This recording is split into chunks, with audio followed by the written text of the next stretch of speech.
seguida que podia ter feito o gol da definição do jogo. O Grêmio, com essa modificação, não acabou, no decorrer do jogo, perdendo um pouco de força no meio-campo? Isso aí pode ter sido uma das causas da eliminação? Não, boa noite a todos. Não, de maneira alguma. De maneira alguma, porque é aquilo que eu falo, né? Vocês não sabem as coisas que acontecem no vestiário. Vocês não sabem a conversa que eu tenho com os jogadores. Então, no início do segundo tempo, tanto o Maicon quanto o próprio Ramiro, os dois pediram para sair, que estavam cansados demais, estavam com as pernas pesadas. Um eu tinha que tirar. E aí, qual foi a minha estratégia? A minha estratégia foi que o River estava atacando muita gente e a gente tinha que contra-atacar o River. Então, eu coloquei o Everton por um lado, o Alisson por outro, eu coloquei o Ramiro mais um pouco por dentro, tirando o Maicon, já que eu não poderia queimar duas substituições logo no início do segundo tempo. E acredito até que o Grêmio melhorou. E, como você falou, o Grêmio teve a bola do jogo, a bola com o Everton. Infelizmente, nós não fizemos aquele gol, poderíamos ter feito o gol, matado o jogo, acabava o jogo ali, com certeza. E aí depois aconteceram coisas que realmente são coisas do futebol, mas é inaceitável. Aí muita gente, eu não falo de arbitragem, mas é inaceitável que a gente vê num jogo desse, uma decisão. Não vou culpar o árbitro do jogo, não vou culpá-lo. Agora, é inaceitável o árbitro do VAR não chamar o árbitro do jogo para ver o primeiro gol do River. Então, muita gente pode achar que o Grêmio tá chorando, está lamentando. Não, a gente quer as coisas certas. Então, está ali claro. Eu até inocento o árbitro do jogo, porque é um lance muito rápido, difícil de se marcar. Agora, com o VAR, aí não. Aí o mínimo que o árbitro do VAR deveria fazer era chamar o árbitro do jogo para rever o lance e ele ia ver que o gol foi com o braço. O pênalti, o segundo, foi legítimo, até porque eu sou um cara justo, se acontecesse na área do River também eu falaria que era pênalti. Foi pênalti, sim. Só que uma coisa leva a outra. Então, se ele anula o primeiro gol, o Grêmio estaria ganhando o jogo de 1-0 e estaria com 11 jogadores em campo. Aí, por falha do árbitro, depois, o árbitro do VAR não chamando o árbitro, deu o gol. Depois, eles tiveram aquele pênalti que foi legítimo, e aí foi a expulsão do Bressan. Mas vocês não participam das reuniões que o clube participa junto com a Conmebol, então é uma coisa assim que chega a dar raiva. É uma coisa que me deixa muito pé da vida, porque a Conmebol gosta de milhões de dólares, é o que eles falam nas reuniões, e eu sou a favor do VAR. Agora, é inaceitável um erro desse numa semifinal de Libertadores com o VAR. Se não tivesse o VAR, eu iria continuar inocentando o árbitro, porque é um lance muito rápido, muito difícil de se ver. Agora, se existe o VAR, no mínimo, deveria chamar o árbitro para ver. Se ele vai ali e vê o lance, ele ia ver que foi o gol com o braço. Fazer o quê, né? A raiva continua. A pergunta que eu faço para vocês teriam que perguntar para o árbitro do VAR. Por que ele não chamou o árbitro do jogo? É essa a pergunta que não entra na minha cabeça. É essa a pergunta que não quer calar. Mas quem sou eu, né? Eu sou mais um gritando, de novo, que eu sou a favor do VAR, mas o VAR realmente, e ultimamente, ele tem atrapalhado o jogo de futebol. Porque não é possível a Conmebol gastar o dinheiro que ela gasta. E vocês nem imaginam o quanto que é, para a gente ver, digamos assim, essa palhaçada do árbitro do VAR, não do árbitro do jogo. Renato, depois do primeiro jogo, você frisou muitas vezes que a vantagem era pequena, muito pequena. E hoje o Grêmio saiu ganhando. Você viu em algum momento essa vantagem crescer, tendo em vista o que o Grêmio jogou nos dois jogos? O jogo estava controlado ainda quando estava 0-0. O River estava melhor, mas ele não criava essas situações todas. Basicamente, eles tiveram uma ou duas situações no primeiro tempo, o Grêmio também teve. Fizemos o gol. o jogo estava controlado, o Grêmio estava melhor que o River no segundo tempo, tivemos a bola do jogo, mesmo não fazendo aquele gol, o jogo estava controlado. Era uma coisa normal o River ter mais espaço, porque tinha que atacar, ia para o tudo ou nada, mas o jogo estava controlado. Aí aconteceu esse lance que eu falei. Se não acontece, se o juiz não dá esse gol, a história do jogo é totalmente diferente. É lógico que no momento que o River faz aquele gol, ele ia crescer no jogo. E mesmo o jogo, o gol do pênalti, que eu continuo falando que foi pênalti, foi um lance infantil. E esse lance, basicamente, com o pênalti. E aí depois com 10 ficou um pouco mais difícil, né? Mas digamos que foi um tempo para cada um. O River, na minha opinião, foi melhor que o Grêmio no primeiro tempo. O Grêmio foi melhor que o River no segundo tempo.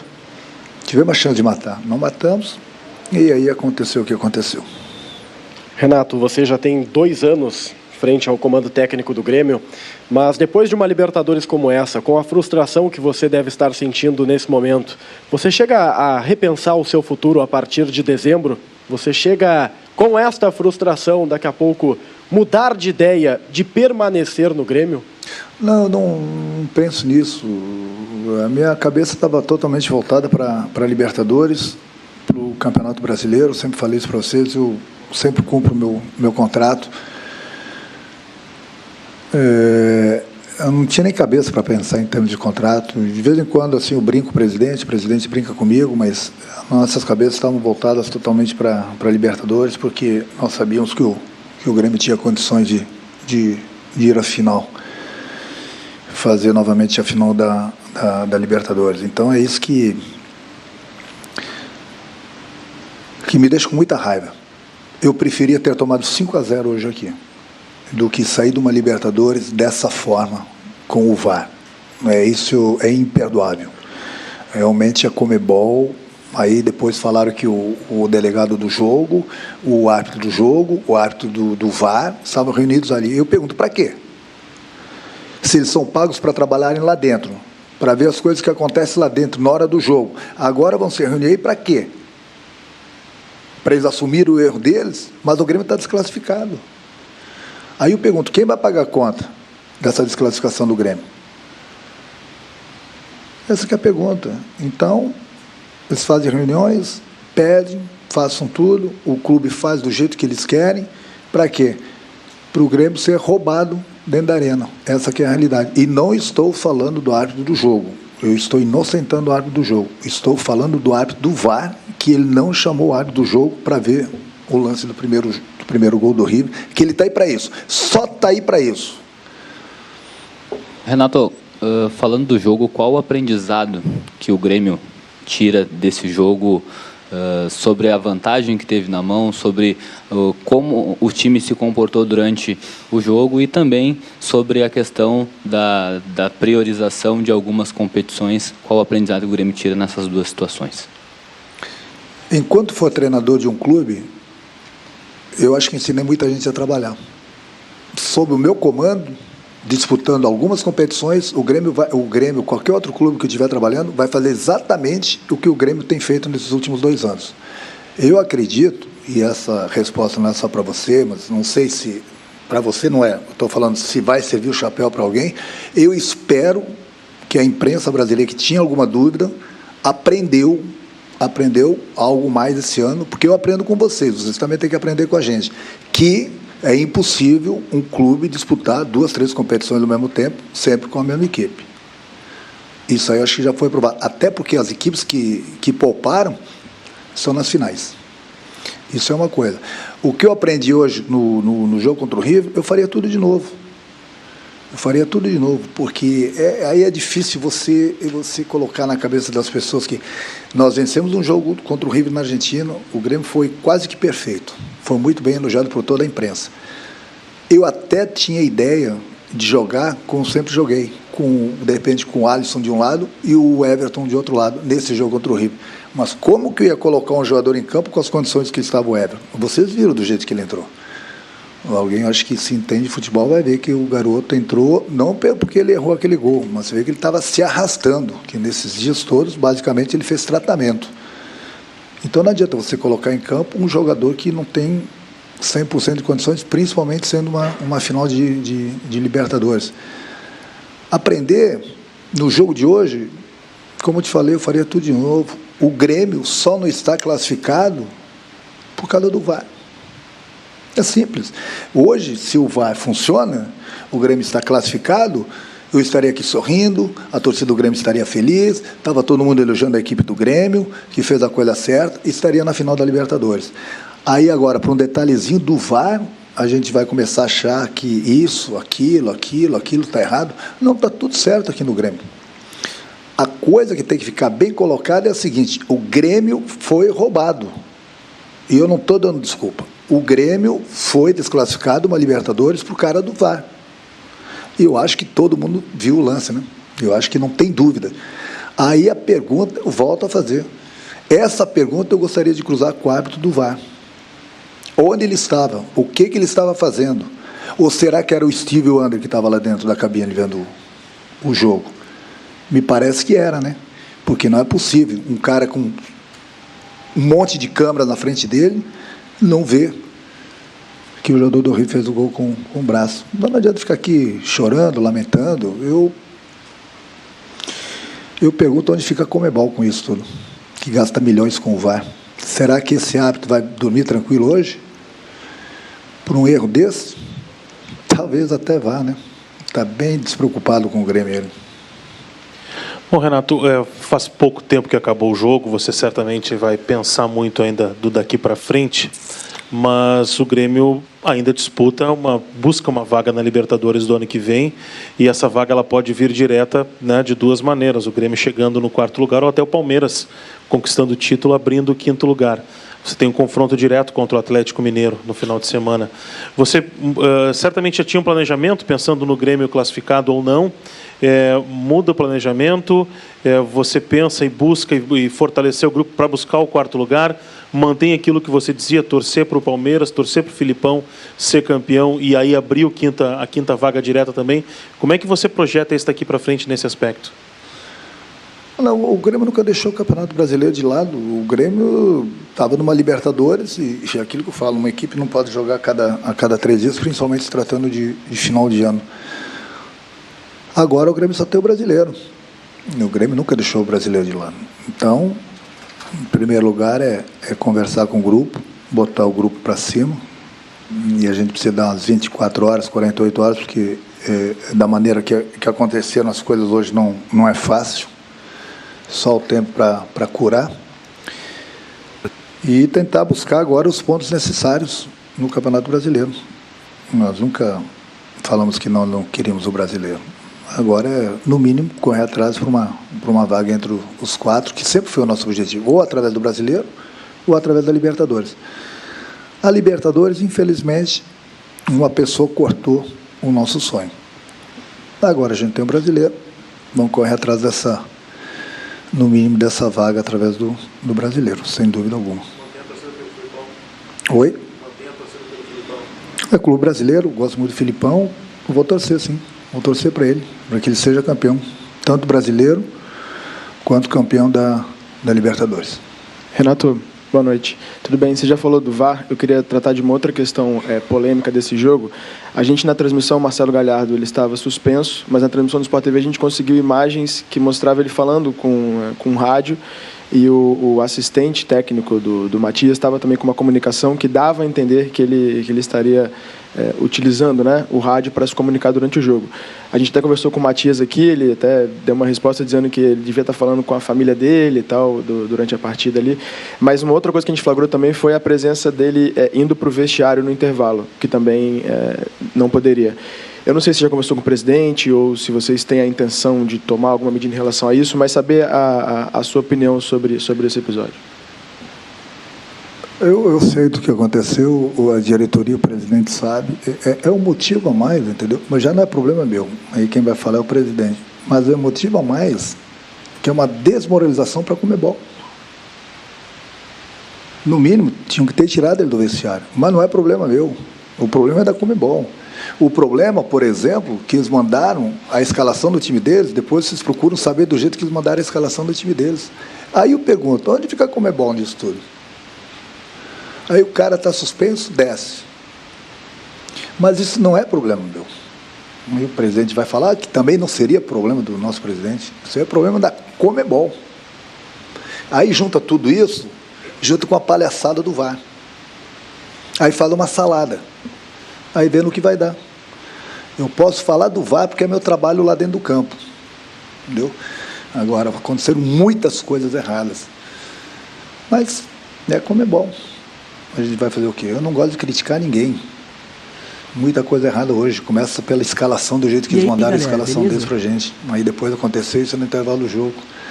Aí você vai perguntar o quê? Amanhã a Conmebol suspende o Galhardo por 100 dias, 1 ano, 3 meses, 2 meses. E aí? O River que está na final. Eu queria ser suspenso por 200 dias, mas queria ver o Grêmio na final. Então isso, que fique bem claro para a Conmebol, isso é uma humilhação para a Conmebol. É um desrespeito com a Conmebol. E um desrespeito até com o Grêmio aqui dentro da arena. Aí o que a Conmebol vai fazer? Tomar as providências? Vai suspender o cara. O máximo que eles podem fazer, os pontos do que aconteceu hoje no jogo aqui, não vai acontecer nada do jogo. E aí, uma suspensão para ele? Quer dizer nada. O River está na final. E vão continuar rindo da Conmebol. Eles, no caso. Vão continuar rindo, porque fazer o que eles fizeram hoje e a Conmebol não fez nada, isso aí realmente a Conmebol deveria rever seus conceitos quanto a certas coisas. Renato, a torcida do Grêmio está bastante chateada com a situação e, obviamente, encontra sempre ali os problemas dentro da partida e também coloca a culpa, né, em algumas figuras da partida. Talvez a figura que esteja incomodando mais a torcida do Grêmio foi o zagueiro Bressan, hoje, que teve que entrar e fez o pênalti. Eu queria saber de ti em que condição psicológica ele chegou no vestiário. A gente viu que ele brigou bastante para sair do campo. Estava bem chateado com a marcação do pênalti. E se tu acha que tu vai ter que fazer um trabalho bastante forte ali na questão psicológica para conseguir manter o Bressan aí dentro do grupo do Grêmio? Aquilo que eu falei, né? Precisa 24 horas, 48 horas para a gente dar uma pensada legal, mas pela experiência que eu tenho suficiente, tem horas que você tem que comprar o barulho e pedir para a torcida certas coisas, dependendo do que acontece. Tem horas que o melhor remédio é você dar um tempo, tirar o jogador de foco, dar um tempo para ele, entendeu? Até para ele repensar no que aconteceu, para deixar esfriar as coisas. Então, no momento, eu não penso em usar o Bressan nos próximos jogos, justamente por isso.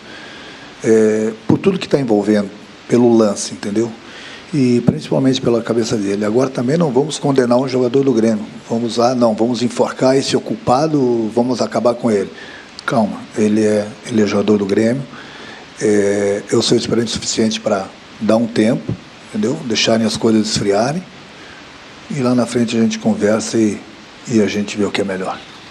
Renato, você vem citando a questão do VAR, né? E ele vem criando polêmicas. Na final da Copa do Brasil foi assim, em outros jogos envolvendo o Grêmio, Libertadores do ano passado também. No Brasileiro se discute a ausência do VAR também como polêmica. Por que você acredita que é isso? A arbitragem ainda não entendeu como utilizar o VAR, não aprendeu como utilizar o VAR? Por que tantas polêmicas com e sem o árbitro de vídeo? São os árbitros que dão as aulas para a gente, como é que eles vão entender? Uma coisa é você não entender, outra coisa é você ser cego e outra coisa é você ser burro. Aí já depende de cada um. Burro, acredito que eles não sejam. O cara está ali para ver o lance, ele é pago para isso. Tem inúmeras câmeras na frente dele, que tem muita gente que nem imagina o cara do VAR como é que é. Ele tem câmeras de tudo que é lado. No lance que dá, ele vê de todos os lances, não tem como ele errar. Não tem como ele errar. Até porque, em qualquer dúvida, é só ele avisar o ponto do árbitro do jogo para o árbitro vir. Não é o árbitro lá do VAR que marca as coisas. Mas num lance desse, é só ele chamar o árbitro do jogo, para o árbitro do jogo rever o lance. Com certeza ele ia ver que o gol foi com o braço. Teria anulado. Então essa é a pergunta que não vai entrar hoje, não vai entrar amanhã, não vai entrar depois. Aí vocês podem achar, eu estou até calmo demais pela situação, apesar de estar irritado. Por que ele não chamou o árbitro do jogo para rever o lance? É só isso. Eu queria cruzar com ele e perguntar para ele. Aí ele ia me responder se ele é burro, se ele é cego, ou se de repente não é nada disso, né? Bom, aí cada um pensa o que quer. Renato Portaluppi, depois da eliminação doída, amarga do Grêmio em casa, dá para ver aí pela